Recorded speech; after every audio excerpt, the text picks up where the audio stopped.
I'm Robert Martinez, State Historian of New Mexico. This is New Mexico History in 10 minutes. Let's go back to Mexico in the mid-1500s. Imagine the Valley of Mexico, the great city of the Aztecs, Tenochtitlan. It's now called La Ciudad de Mexico, after the Mexica Indians, the Aztecs. Obviously, there are many different kinds of Native American people in the area. There's a lot of mixed blood people. There's people who are part Native, part Spanish. There are African slaves and free Africans coming over and being brought over, and a lot of Spaniards, okay?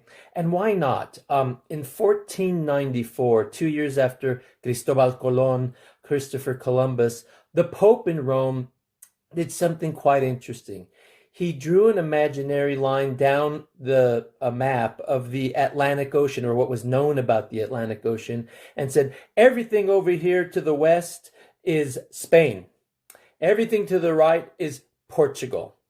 I don't think the native people of the Americas or the African people were asked anything about this, but that's what this Eurocentric, Catholic-centric act did. It divided the world between Portugal and Spain, and that's because the Age of Discovery was not initially a European act. It was Iberian, it was Portuguese, and it was Spanish. Later, we find out an accident of geography will put Brazil under Portuguese authority because it stuck way out into the Atlantic, and they didn't know that at the time.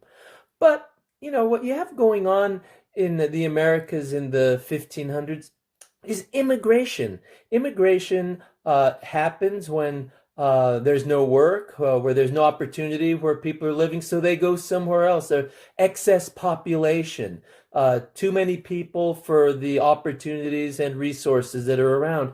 That's how it was 50,000 years ago, 5,000 years ago, 500 years ago. That's how immigration was 50 years ago, and even 5 years ago, and down to the present day. People leaving a bad place to go to a better place. So that's what was going on. In Spain, the society was very stratified and hierarchical. The king and queen at the top, then under them the nobles, and under them everyone else. You had the church, very powerful, Pope in Rome, but then you had your powerful archbishops and priests. So what you had in Spain was a union between the crown and the church, a strong marriage, even like a sacramental marriage, very difficult to separate.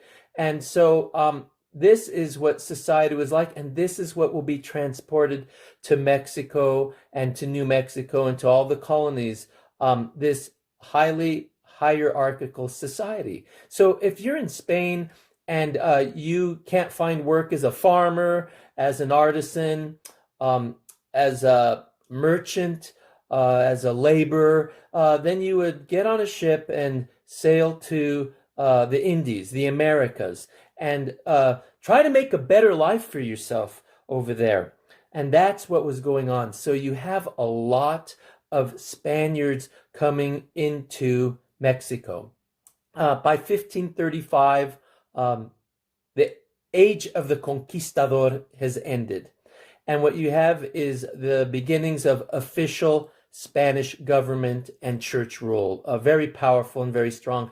The first viceroy, virrey, vice king of Mexico, Antonio de Mendoza, establishes himself in Mexico City. There's an audiencia that's established. This is like a parliament, a ruling body that advises and rules with the viceroy. And you have an archbishop put in place to rule for Rome, for the Pope, for the church, the Catholic Church. These folks are your high-level Spanish people, nobles, wealthy people, and they come to the Americas and they essentially try to recreate the life they had in Spain.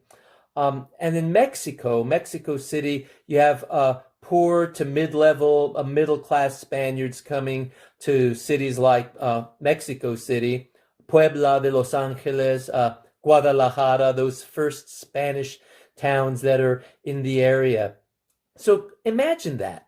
Imagine that what you have is amazing wealth. These Spaniards were ruling over Indians, collecting tribute. Land grants were being handed out.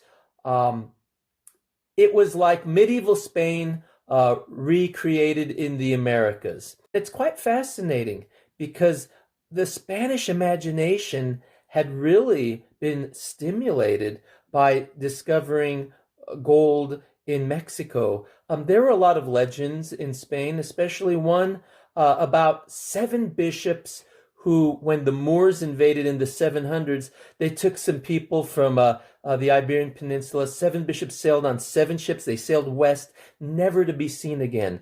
The story was that they landed on a distant island and established 7 cities of gold, of wealth, and were there for centuries. So once the Spaniards had encountered and conquered Mexico City, it didn't seem that far-fetched that there might be other golden cities like Tenochtitlan. There might be 7 cities. Sound familiar?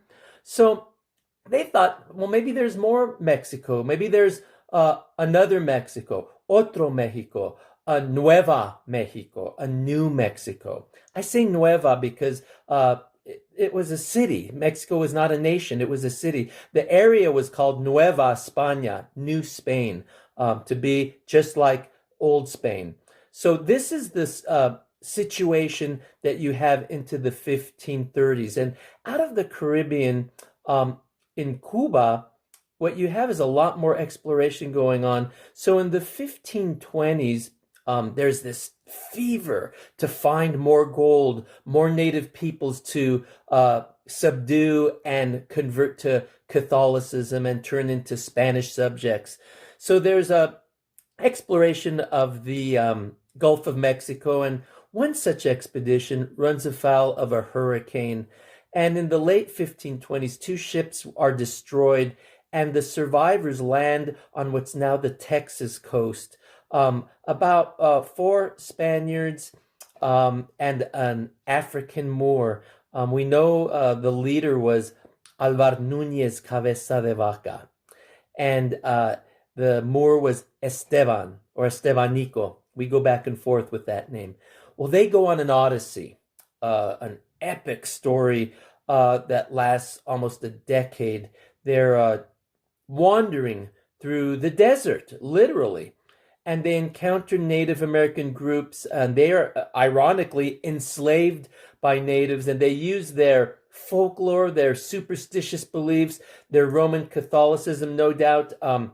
Esteban had his ideas brought from Africa, and they use this to survive amongst the native peoples. Well, they go on a journey, they go native, they get tattoos, they dress like the natives, and ultimately they wander through Texas, what's now northern Mexico, and maybe stepped into what we now call New Mexico and Arizona. We're not sure, but they know about these people in the north, these native pueblos, native towns.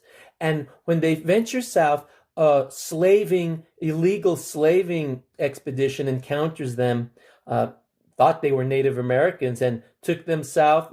They said, somos cristianos, we're Christians, and they are taken south and interrogated, and they tell their story, and they say, there are people up there in the north, there are towns, and there very well might be wealth, and this plants the seed for expeditions into the Southwest in the 1540s, 1540 to be exact. The expedition of Francisco Vasquez de Coronado, who came north looking for the 7 cities of gold and wealth. That's it for now. I'll see you next time. Adios.